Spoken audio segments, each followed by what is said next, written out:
Hey guys, happy Monday.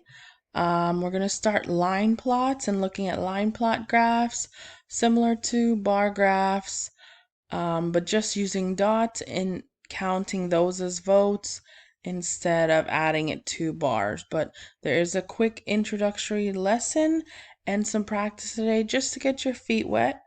Other announcements, it was so exciting and I was so happy to see most of you this past Friday. Some of you have grown. I don't know how that's possible, or maybe it's just because I haven't seen you in a month. But it was really good to see you. Me and Miss Backus were very happy that we had a chance to say hello and just spend a few minutes with you guys. We both did take some pictures, and I'm going to make it into a nice little slideshow and post it on Class Dojo for you guys to see.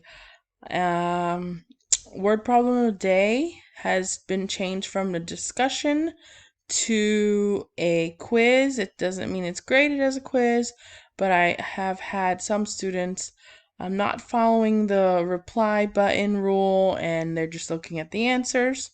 So this way I can monitor more if you are working through the problems. Also, we're going to be finishing up with measurement and line plot this week and next week, and we'll move on to shapes.